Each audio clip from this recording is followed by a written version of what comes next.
प्रत्येक भारतीय कुटुंबातील मसाल्याच्या डब्यात एक गोष्ट असतेच असते, ती म्हणजे हळद. हळदीशिवाय कुठलाही अन्नपदार्थ अपूर्णच. आपल्या अनेक रूढी परंपरांमध्ये आणि पूजेमध्ये हळदीला विशेष स्थान आहे. शिवाय तिच्या औषधी गुणधर्मामुळे तर जगभरातून हळदीला मोठी मागणी आहे. प्रतिवर्षी 1600 कोटींचा हळदीचा व्यापार एकट्या भारत देशातच होतो. एक नोकरदार माणूस हळदीचं महत्त्व जाणून घेतो आणि यशस्वी हळद लागवड करून दाखवतो. आजच्या भागात आपण अशाच एका व्यक्तीला भेटणार आहोत. शाहूवाडी तालुक्यातील आंबा गावामध्ये असणाऱ्या छोट्याशा चाळणवाडीमध्ये पारंपरिक शेती करता करता नवीन पद्धतीने शेती करण्याचा ध्यास घेतलेले हे व्यक्तिमत्व सुरेश सावंत सर, आज यांना आपण भेटणार आहोत. नमस्कार सर. नमस्कार. तर सध्या आपण बघितलं तर नोकरदार माणसाला त्याच्या रुटीन वर्क मधून साधा कुटुंबातल्या कामांना देखील वेळ देता येत नाही, मात्र तुम्ही हे शेतीमध्ये सुद्धा वेळ देऊन शेती फुलवलेली आहे. तर ह्याबद्दलचा तुमचा अनुभव काय आहे? कसं आहे, मुळातच आम्ही शेतकरी कुटुंबात जन्माला आलो. जरी नोकरी करत असलो तरी या शेतातच राहतो आणि त्यामुळे शेतीची आवड पहिल्यापासूनच आहे. आधुनिक शेती आहे ती करण्याकडे मात्र आता कल आमचा खूप हे वाढत चालला आणि त्याच्यातून नवीन प्रयोग करण्याची वृत्ती माझी पहिल्यापासूनची आहे. वेगवेगळी रोपं लावणं, त्याचे रिझल्ट पाहणं, वेगवेगळ्या भाज्या लावणं, त्याचे रिझल्ट पाहणं, हे मला मुळातच आवड असल्यामुळे मी या पिकाकडे वळलो. आम्ही हळद आता गेल्या 2 वर्षापासून या ठिकाणी करतोय. याची माहिती एका चॅनेलवर, कोकणची एक संस्था आहे, त्या संस्थेनं एका चॅनेलवर जी माहिती सुरू केलेली होती आणि त्या अनुषंगाने आम्हाला त्याची माहिती मिळाली. आम्ही काही प्रशिक्षण त्यांची केली, काही सेमिनार अटेंड केले. मग नंतर आम्हाला ती हळद पीक इथं घ्यावं असं वाटायला लागलं, कारण इथं कोणीही शेतकरी हळद पिकवत नाही. हळदीचं पीक इथं होतही नाही किंवा करतही नाही असं सगळ्यांनाच वाटत असतं. पण आम्ही ते शिकल्यानंतर थोडंसं वाटायला लागलं की आपण सुद्धा हा प्रयोग करून पाहावा. हळदची ही जी सुरुवात, त्यावेळी तुम्ही बियाणे वगैरे कुठून आणले किंवा किती बियाणे आणले? ज्या संस्थेकडे आम्ही हे प्रशिक्षण घेतलं त्यांच्या तिकडून आम्हाला बियाणं इथं येणं खूप मुश्किल झालं. आम्ही काय केलं की त्यांच्याकडे रोपं तयार मिळत होती आणि मग आम्हाला सुद्धा थोडंसं अट्रॅक्शन वाटलं की अशी रोपं काय असतात वेगळी, कारण आपण कधी पाहिलेलं नव्हतं. आणि म्हणून मग रोपं ती बुक केली. थोडंसं महाग झालं, परंतु तो प्रयोग करायचाच होता आणि पाहायचा होता, अनुभव घ्यायचा होता, म्हणून ती रोपं आम्ही सावंतवाडीतून घेतली. हळदीचा जी तुम्ही लागवड केली आहे त्याचा कालावधी किती?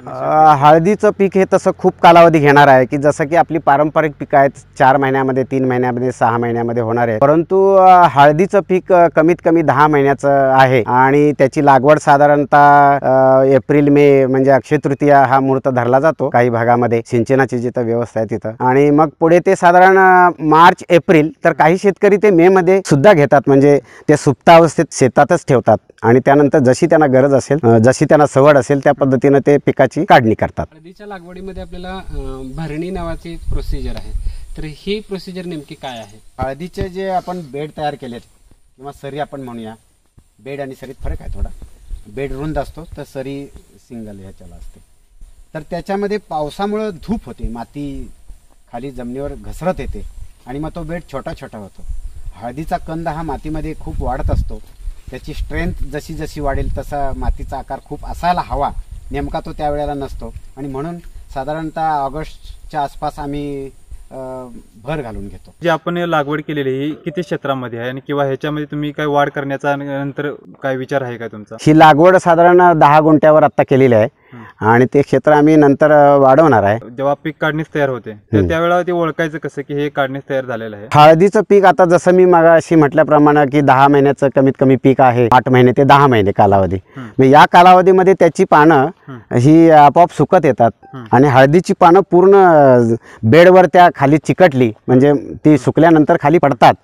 अशा अवस्थेमध्ये आपण समजायची की आता हळद काढणीला तयार झालेली आहे. किंवा एखाद्या वेळेस जर आपल्याला हळद काढण्यात जर उशीर झाला तर त्या हळदीच्या क्वालिटीवर किंवा त्याच्या गुणवत्तेवरती काय फरक पडतो का? अजिबात नाही, कारण हळद हे असं आहे कंदवर्गीय पीक असल्यामुळे जमिनीमध्ये काही कालावधीपर्यंत आपण ठेवू शकतो. जसं की आलं सुद्धा काही शेतकरी वर्षभर पण ठेवतात, 6 महिने ठेवतात आणि ते जशी गरज असेल, मार्केटिंग जसं भाव मिळत असेल तसे ती काढणी करतात. त्यामुळे हळदीला सुद्धा अगदी लगेचच काढायला पाहिजे असंही नाही. काही शेतकरी काढून ठेवतात आणि स्टोरेज घरामध्ये करतात आणि मग मार्केट भाव जसा मिळेल तशा पद्धतीने ते विक्रीसाठी काढत असतात. हळद लागवड केली आहे त्या संदर्भात जे त्याच्यावरती कोणकोणते रोग येतात आणि रोग नियंत्रणासाठी आपण काय हळदीमध्ये कंदकुज नावाचा एक रोग येतो आणि कंदमाशी नावाचा जो हे आहे ती कीड ती तयार होते आणि हळदीला जरा हानी पोचते. त्याच्यासाठी आम्ही बुरशीनाशकांची आणि कीटकनाशकांची फवारणी शेती खात्याच्या शिफारशीनुसार आम्ही ती केली. तर जे आपण हे लागवड केलेली आहे हे त्याचं 2 सरी मधले अंतर किती आहे? आता आम्ही आमच्या ह्या डोंगराळ भागामध्ये मातीचा हे कमी असल्यामुळं उपलब्धता म्हणजे जमिनीचा स्तर आहे इथला एक निकृष्ट आहे, म्हणून आम्ही 2 फूट 2 ओळीतलं अंतर हे 2 फूट ठेवलेलं आहे आणि 2 रोपातलं अंतर साधारण 20 सेंटीमीटर पर्यंत ठेवलेलं आहे. त्याच्यामध्ये तुम्हाला साधारणतः किती रोपे लागली 10 गुंठ्यासाठी? साधारण गुंठ्याला 350 च्या आसपास रोप लागतात.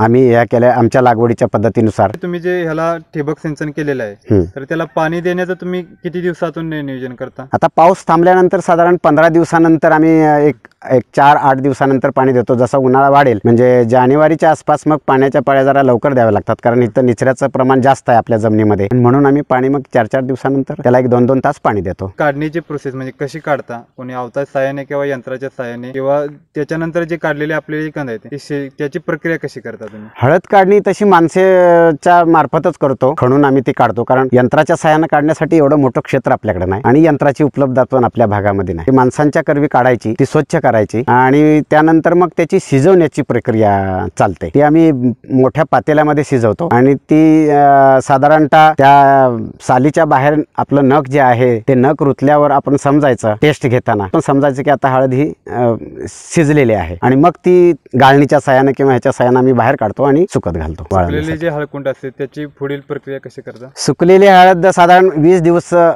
सुकवावी लागते, कारण इथलं टेम्परेचर कमी असतं, त्यामुळे सुकवायला सुद्धा इतर ठिकाणी जसा 12 दिवस 15 दिवस लागतो, तर आपल्या ह्या भागामध्ये पश्चिम घाटाच्या ह्या भागामध्ये साधारण 20 दिवस मिनिमम जातात. आणि त्यानंतर मग आम्ही पोत्यामध्ये घालून, कारण आमचं प्रोडक्शन थोडं अजून लिमिट आहे, आम्ही ती पोत्यामध्ये घालतो आणि पोत्याना असे घासतो दाबून हाताना, आणि त्यामुळे त्याच्यावरचा जो पापुद्रा आहे सुकलेला मेन पापुद्रा जो नको आहे आपल्याला तो त्या प्रक्रियेनं नष्ट होतो. त्यानंतर दळण्यासाठी घेऊन जातो. दळण्यासाठी म्हणजे त्याच्यानंतर आपल्याला जर हळकुंड जर असतील तर त्याचा वेस्ट आणि काय होतं का त्याचं पावडर का पूर्णच्या पूर्ण आपल्याला हळद म्हणून भेटते? दळण्यासाठी नेल्यानंतर वेस्ट काय होत नाही, तिथं सुद्धा थोडंसं पॉलिश करतात, म्हणजे ग्राइंड करतात तुकड्याच्या रूपानं, जसे की मक्याचा आकार दाण्याचा आहे अशा प्रकारे तिथं ग्राइंड करतात आणि ते करताना थोडासा भुसा, अगदी थोडा म्हणजे खूपच थोडा असा तो पडतो आणि ते तुकडे केल्यानंतर पुन्हा ते दुसऱ्या ह्याच्यामध्ये ते टाकतात मशीनमध्ये एकदम पावडर करण्यासाठी. अशा प्रकारे ती दळली जाते. आता आपल्या जे हळद लागवडीसाठी आहे तर तुम्ही खतांचं नियोजन कसं केलेलं आहे? सुरुवातीला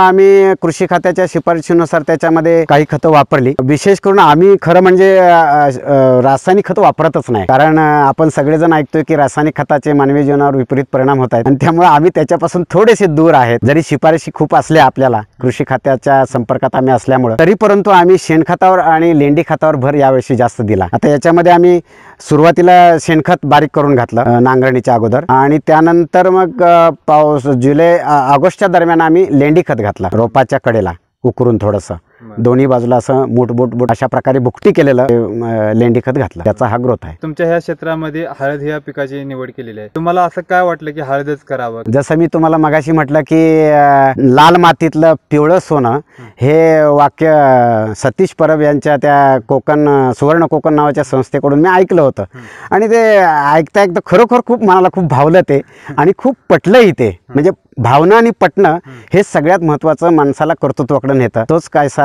थोडासा आमच्याकडं प्रयोग झाला आणि मग आम्ही त्यांची काही सेमिनार अटेंड केली आणि त्याच्यातून जिज्ञासा तयार झाली की आपण हळद करूया.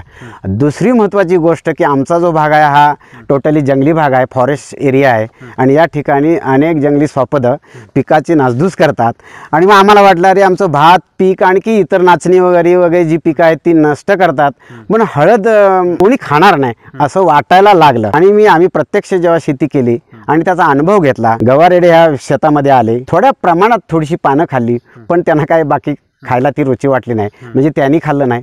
डुकरे काय आलीच नाही, म्हणजे डुकरे येऊन गेले तर ह्याच्यामध्ये कुठला प्रयोग केलेला नाही. त्यामुळे आम्हाला असं वाटलं की आमचं पिवळं सोनं आमच्या हाती निश्चित सापडेल आणि म्हणून ह्याची रुची तयार झाली की करावी असं, आणि म्हणून आम्ही हळदीकडे वळलो. कंदवर्गीय पिकामध्ये आपल्याला रताळी पण येते, त्याच्यामध्ये रताळी हे डुकरे खातात, तर ह्याच्यामध्ये हळद न खाण्याचं मागचं कारण काय? हळद ही तशी स्वाद हळदीचा जो आहे तो एकदम उग्र आहे आणि म्हणजे सहज रूपानं हळद कोण खाऊ शकत नाही तशी. जसं की आपण मानवी आहारात शेतात सुद्धा अत्यल्प वापर करतो. इतर प्राणी त्याच्याकडे शक्यतो कमी आकृष्ट होतात. तुम्ही आता म्हणताय की रताळची लागवड केल्यानंतर रताळी खूप प्रमाणात नासधूस केली जाते इकडं, कारण रताळ इतकं गोड आणि स्वादिष्ट आहे की ते त्या रानटी प्राण्याला किंवा इतर सगळ्याच प्राण्यांना ते आवडतं आणि सहज सुलभ खायला ते चविष्ट असतं. तसं हळद ही तेवढ्या चवीची नाही आहे, चवीनं खाण्याइतकं हे कंद नाही आहे, त्यामुळं ते खाल्लं जात नाही प्राण्यांच्याकडून. तर हे आपण हळद निवडीसाठी कोणती जात निवडलेली आहे? सेलम नावाची जी जात आहे मार्केटमध्ये कलर उत्कृष्ट आहे आणि जिचा औषधी गुणधर्म चांगले आहे, त्यामुळे आम्ही ती सेलम निवडलेली आहे. हळद लागवडीमध्ये ह्या वर्षी तुम्ही काय नवीन प्रयोग केलेले आहे? लागवडीमध्ये आम्ही नवीन प्रयोग म्हणजे रोप पद्धतीनं लागवड करायची असा आम्ही नवीन प्रयोग केला आणि ती रोप पद्धत लागवड ही थोडासा खर्च कमी करते. त्याचा जो ग्रोथ आहे, जसं की आपण ज्या प्लॉटमध्ये उभे आहे तो प्लॉट आणि दुसरा प्लॉट थोडासा फरक, किंचितसा फरक त्याच्या ग्रोथ मध्ये आपल्याला दिसेल. आणि म्हणून आम्ही स्वतः आपल्या हळदीपासून हळकुंड जे होतात, कंद मातृकंद वेगळा, मदर सीड ज्याला आपण म्हणतो ते वेगळं आपण काढतो आणि बाजूची जे हळकुंड आहे त्या हळकुंडाचे काही पीस करून ठराविक डोळे बघून ते तुकडे करून आम्ही कोकोपीट मध्ये याची ट्रे मध्ये लागवड करतो. साधारणतः 45 दिवस हे रोप तयार व्हायला लागतात आणि त्यानंतर आपण लागवडीसाठी हे तयार केलं जातं. आम्ही त्याच पद्धतीने ही लागवड केलेली आहे. तुम्ही जे दोन पद्धती म्हणल्या ते कंद पद्धत आणि जे रोप पद्धत आहे त्याच्यामध्ये फरक काय? मला जाणवलेला महत्वाचा बदल आणि मी म्हणेन फायदाच म्हणा, कंद वर्गामध्ये कंदकुज नावाचा जो रोग आहे तो अति महाभयानक आहे की जो आम्हाला यावर्षी जाणवला. पण रोप पद्धतीनं लागवड केल्यानंतर कंदकुज हा प्रकार त्याला शक्यतो होत नाही, कारण त्याचा जे पीस असतो तो फार छोटा असतो, त्याची ग्रोथ झाल्यानंतर तो कंद राहतच नाही जमिनीमध्ये लागवड केलेला, त्यामुळे रोपात वाढ एकदम जोरात होते. आता जो प्लॉट आपण उपाय हा रोप पद्धतीचा आहे आणि तो अत्यंत उत्कृष्ट आहे. आणि बाजूचा जो प्लॉट आहे कंद लागवड केलेला, मग त्याच्यात ह्याच्यामध्ये जमीन आसमानचा फरक आम्हाला जाणवतोय आणि म्हणून आम्ही रोप पद्धतीनंच लागवड जास्त करतो. तुम्ही जे हळद लागवड केलेली आहे त्याची तुम्ही सांगितलं की स्वतःच रोपे तयार केली. आपल्या तालुक्यामध्ये आता जर कोणी हळद लागवडी संदर्भात काही जर कोणी नवीन तयार झाले तर त्यांच्यासाठी तुम्ही रोपे पुरवू शकता किंवा त्यांच्यासाठी काय जे लागेल ते मार्गदर्शन त्यांना करू शकाल का? शेतकऱ्यांनी जर आमच्याशी संपर्क साधला, कारण याची पूर्वतयारी खूप लागते. रोप तयार करण्यासाठी अगोदर कालावधी किंवा बुकिंग पद्धत जर झाली तरच ती करता येतील, कारण रोप तयार करून आपण काय मार्केट किंवा नर्सरी अशी बाहेर ओपन करू शकत नसतो. शेतकऱ्याने आगाऊ बुकिंग केलं तरच ती रोपं तयार होतील. आणि साधारण हे मार्चमध्ये ही घडामोड जी आहे मागणीची ती मार्चमध्ये व्हावी लागते. म्हणजे ज्यांना मे मध्ये लागवड करायची असेल किंवा जूनच्या फर्स्ट वीकला करायची असेल तर त्यांना रोपं उपलब्ध होऊ शकतात. तुम्ही जे हळद हे पीक घेतलेलं आहे ते ग्रामीण भागात आहे, तर तुम्ही ह्याच्या संदर्भात मार्केट संदर्भात काय केलेलं आहे? आम्ही हळद जी तयार करतो ही मुळात आधी ऑर्गॅनिक हळद आहे, म्हणजे रासायनिक खतं आम्ही वापरतच नाही. तर ही हळद खूप ठिकाणी मागणी होते, परंतु आम्हाला ती पुरवठा करता येत नाही. आणि या हळदीला जो स्वाद आहे तो इतका उत्कृष्ट आहे, म्हणजे हळदीच्या पॅकिंगच्या पिशवीला तुम्ही आमच्या हात लावलात, नुसता हात लावलात बाहेरून तरी तुमच्या बोटांना वास येत राहणार, अशा प्रकारची उत्कृष्ट हळद आमच्याकडे आहे. आणि त्याला मागणी आपल्या परिसरातली लोकांची आहे आणि काही इथले जे रिसॉर्ट्स आहेत तिकडे मागणी आहे. ही हळद आहे ती कसा किलो जातो, भाव काय? आता साधारण 300 रुपये किलोनं आम्ही ते विकतो. आमच्या हळदीचं मार्केटिंग जर म्हणायचं झालं तर आमच्या या परिसरातले स्थानिक लोक सुद्धा घेऊन जातात. काही रिसॉर्ट मालक जे आहेत ते आमच्या हळद तिथं मागवतात, कारण त्यांच्याकडे ते कस्टमर आमची हळदीची मागणी करतात की मागच्या वेळेला आम्ही हळद घेतली होती त्याच्यातलं आता आहे का. आता मी पाहतोय की गेली अनेक वर्ष तुम्ही शेतीतले नवनवीन प्रयोग आपल्या या जमिनीमध्ये घेण्याचा प्रयत्न करताय, तर साधारण कोणकोणते प्रयोग तुम्ही आतापर्यंत केलेले? सुरुवातीला मी सूर्यफूल लागवडीचा प्रयोग केला की इथं आमचे स्थानिक लोक मला खूप हसले की हा माणूस या माळरानावर काय करतो, याला पाणी कुठलं काय कुठलं अशा प्रकारचं. आणि मी त्याच्यावर मला जे काय करायला पाहिजे होतं, म्हणजे नांगरणी म्हणा, त्याच्याबद्दलचे त्या सऱ्या सोडणं वगैरे, याच्यातलं कुठलंच आम्हाला नॉलेज नव्हतं. पण ते सगळं आम्ही काही माणसं आमच्या शेजारच्या गावातले आणून ते सूर्यफूल लागवड केली. पण मात्र सूर्यफुलाचा प्रयोग पाण्याअभावी फसला. सूर्यफूल उत्कृष्ट आलं पण आम्हाला पाणी नसल्यामुळं आजसुद्धा आमची व्यथा हीच आहे, पाणी नसल्यामुळंच आम्ही आमच्या पिकामध्ये ग्रोथ करत नाही. माझ्याकडे नवा प्रयोग म्हटला तर आणखीन दुसरा, मी या ठिकाणी स्ट्रॉबेरी करत होतो. या तालुक्यामध्ये स्ट्रॉबेरी करणारा एक कुंभार नावाची व्यक्ती आहे, त्याच्यानंतर अशोक कुंभार बरोबर, त्यानंतर त्यांच्याकडूनच मला ह्याची माहिती मिळाली आणि मग मी त्या पिकाकडे वळलो आणि यशस्वी लागवड त्याची झाली. आमच्या या कोल्हापूर जिल्ह्याचे माजी खासदार, दिवंगत खासदार गायकवाड साहेब माझ्या प्लॉटला भेट द्यायला आले, की कारण त्यांचा बंगला आमच्या गावातच आहे घर, आणि म्हणून त्यांना कुतूहल वाटलं की आपल्या कडेला चाळणवाडीमध्ये असा कोण शेतकरी आहे, कोण सावंत सर म्हणून कोणतरी नाव सांगितलं आणि म्हणून ते बघायला आले शेतावर आणि 1-2 फळं चाकून इतके ते तृप्त झाले, छान आम्हाला म्हणाले, बरं वाटलं. पुढे तुम्ही तो प्रयोग कंटिन्यू केला नाही का? 2-3 वर्ष ती केली, सक्सेस झाली, सगळं झालं, परंतु माणसांअभावी म्हणजे मजुराअभावी आम्हाला ते करता येत नाही. कारण मी स्वतः नोकरीमध्ये असल्यामुळं संपूर्ण वेळ पुरत नाही मला, आणि मला कायमस्वरूपी मनुष्य परवडत नाही. तुम्ही तर नोकरी करता करता हे सगळं करता, परंतु हे करत असताना तुम्हाला तुमच्या कुटुंबियांची कितपत मदत होते शेतीमध्ये? नाही, कुटुंबियाची साथ असल्याशिवाय तर एकटा माणूस काही करूच शकत नाही. माझी पत्नी मला याच्यामध्ये साथ देते. माझा मुलगाही, त्याला जेव्हा वेळ असतो त्या वेळेला तो मदत करत असतो. मी जसं की त्याचा अनुभव जर सांगायचा झाला तर तो 10वीत असताना 10वीची परीक्षा संपताच तो स्ट्रॉबेरीचा स्टॉल आंब्यामध्ये लावला, आणि पहिल्या 2 तासातच 1000, 1500, 2000 रुपये विकून दुपारी 1:30ला घरी जेवायला यायचा, आपल्या जवळ हायवेला. म्हणजे त्याचेही कष्ट त्याच्यामध्ये होते. सगळ्यांची साथ असते. हळदीचं पीक करत असताना हे इथल्या भागाला नवीन आहे. सांगली जिल्हा आणि तिथला परिसर हा हळदीसाठी प्रसिद्ध आहे. मात्र इथं तुम्ही मजुरांचं नियोजन कसं केलं? इथं मजूर आधी मुळात मिळतच नाहीत. खरं म्हणजे 50% वाटा हा आमच्या घरातल्या व्यक्तींचा असतो. स्वतः खूप राबतो, आणि आम्हाला पेलत नाही त्या कामासाठी आम्ही मजूर बोलवतो आणि त्यांच्याकडं करून घेतो.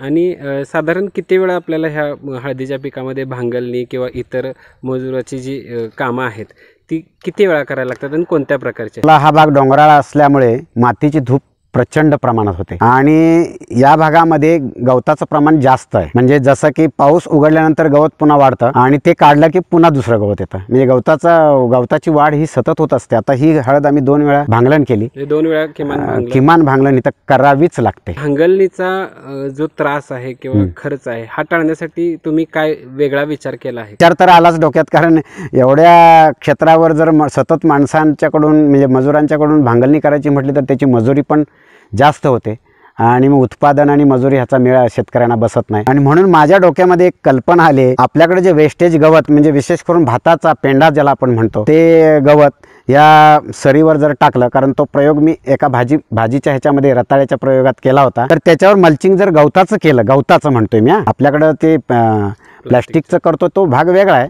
पण गवताचं मल्चिंग केलं तर किमान 3 महिने ते गवत कुजत नाही. हे विशेष आहे. त्या किती पण पाऊस असू दे, आपल्या इथला डोंगराळ भागातला पाऊस सुद्धा त्या गवताला काय करू शकत नाही. आणि त्यामुळं जवळजवळ 70% काम गवताचं त्या ठिकाणी फिनिश होतं आहे.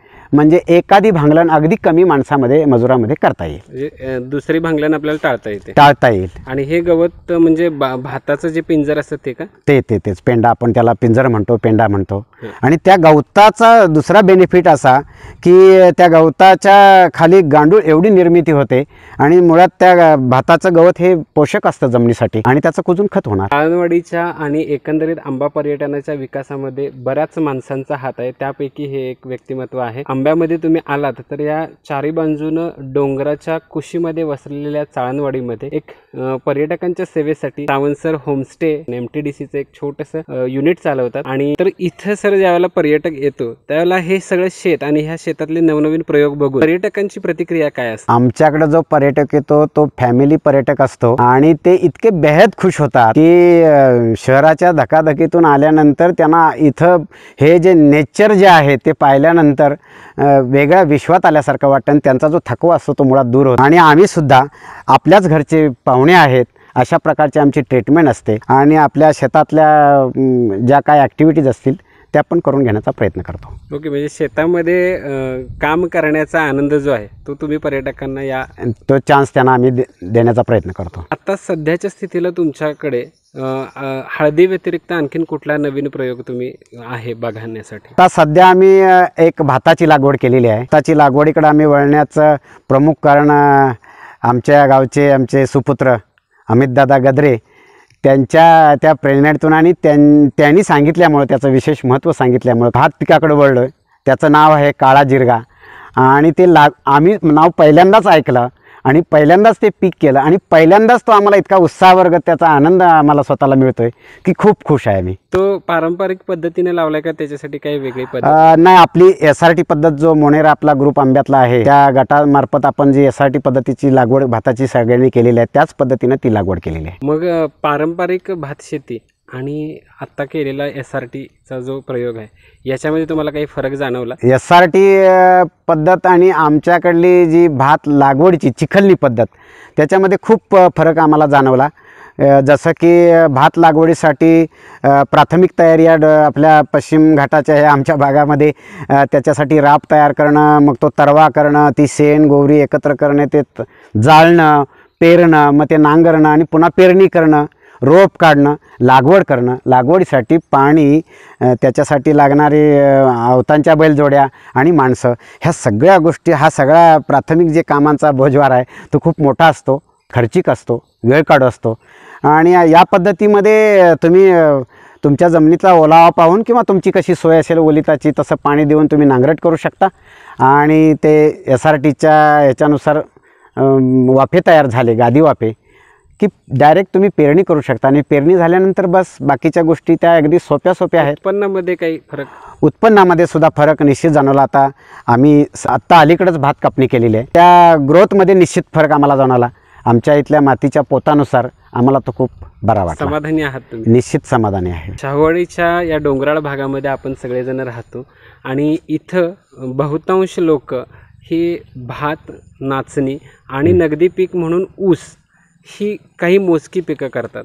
तर तुम्हाला शाहूवाडीच्या शेतकऱ्यांना काय संदेश द्यावासा वाटतो? खरं म्हणजे सर्व शेतकऱ्यांना असा संदेश द्यावासा वाटतो की पारंपरिक पद्धतीने शेती, जसं की ऊसाचे काही शेतकरी पूर्व भागातले आमचे लोक करतायत आणि त्या पद्धतीमध्ये पाण्याचा अतोनात आपला वापर होतोय, तर त्या पिकासाठी लागणारे ड्रिप इरिगेशन किंवा तुषार पद्धत जी काय असेल त्याचा अवलंब केला पाहिजे. याचं मला म्हणजे आवर्जून सांगावं वाटतं की त्या पाण्याची जी अडचण आहे ती अडचण आता सगळीकडे भासवते, ती समस्या सगळीकडे वाढत चालली आहे. आम्ही तर ती रोजच अनुभवतोय या भागामध्ये. आणि म्हणून ती एक पद्धत शेतकऱ्यांनी अवलंबली पाहिजे आणि नवीन पद्धतीनं पिकांची निवड करून आणि पीक लागवड पद्धत केली पाहिजे. जसे की नवनवीन प्रयोग आज काही संस्था, काही लोक करतायत, तर ते प्रयोग आपल्या शेतामध्ये आले पाहिजेत. तर आपल्याला आपल्या आर्थिक परिस्थिती सुधारेल आणि आपला स्तर पण तालुक्याचा निश्चित उंचावेल. पर्यटनाच्या दृष्टिकोनातून तुमचा हा जो परिसर आहे हा शेतीसोबतच तुम्ही इतर अनेक झाडांनी फुलवलेला आहे, तर त्या संदर्भात थोडं आम्हाला सांगा. तर या ठिकाणी आम्ही जेव्हा हे वास्तू उभी केली त्यावेळेला हे माळरान होतं, एकही झुडूप नव्हतं बरं का. तर मग आम्ही असं ठरवलं की मुळात ज्याला निसर्गाची आवड आहे आणि झाडांची, वृक्ष वाढवण्याची, आपण त्याला गार्डनिंग म्हणूया, तर ती गार्डनिंग करायची ज्याला आवड असेल तोच करू शकतो. आणि ती माझ्यामध्ये लहानपणापासून प्रचंड आहे. म्हणून मी आल्यानंतर पहिल्यांदा इथं जेव्हा हे शेताची निर्मिती केली, मग ह्या बांधावरून आपण जे आंबे खातो, हापूस आंबे विकत आणतो, खातो आणि फेकून देतो, पण आम्ही ते ज्या बाट असते त्याला कोळी म्हणतो आपण, त्या खड्डे काढून बांधावर लावले. आता तुम्ही या भागात बघा, खाली सगळे जे आंबे आहेत आणि ही बाकीची झाडं आहेत, दालचिनी, जसं की कोकम आमच्याकडं आहे, बहाडोली जांभूळ ज्याला म्हणतात, कोकण कृषी विद्यापीठाचं सर्वात उत्कृष्ट जांभळीचं झाड आणि पीक आहे, त्याच्यातलं एक झाड आपल्याकडं आहे. बकुळाची झाडं आहेत, दालचिनीचे आहेत, सुपारीचे आहेत. अशा प्रकारची विविध झाडं आम्ही या बांधावर लावलेली आहेत. आणि पर्यटकांना त्याच्यासाठी ते झाडं बघितल्यानंतर त्यांना आणखीन खूप बरं वाटतं. काही पर्यटक तर हे झाड कसलं आहे म्हणून त्याची माहिती विचारतात, तर ते आम्हाला आणखीन द्यायलाही बरं वाटतं. आपली ही यशोगाथा बघून अनेक जण आपल्या तालुक्यातील हे पीक, हळदीचं पीक करण्यासाठी तयार होतील. तर तुम्ही वैयक्तिकरित्या या शेतकऱ्यांना मार्गदर्शन करण्यासाठी तयार आहात का? हो, जर शेतकरी अशा प्रकारचा नवीन प्रयोग करत असतील आणि आमच्या ह्याच्यानुसार, म्हणजे ज्ञानाच्या कक्षेनुसार आम्हाला जे काय देता येईल ते निश्चित देण्याचा प्रयत्न करू. कारण ज्ञान दिल्याने वाढते असं आपल्या संस्कृतीमध्ये म्हटलेलंच आहे. आणि शेतकऱ्याला मदत करणं तर ही परमेश्वराची पूजाच आहे. आणि त्यामुळं काही शेतकरी जर असे मदत मागत असतील, जसं की त्याच्या पिकाबद्दलच्या, काही नवीन लागवडीच्या बद्दलच्या, तर आम्ही निश्चित देऊ. धन्यवाद सर, तुमच्या या सगळ्या प्रयोगांना आणि तुमच्या भविष्यातील शेतीच्या प्रवासाला आमच्या सचिन पवार या चॅनलकडून खूप खूप शुभेच्छा. धन्यवाद.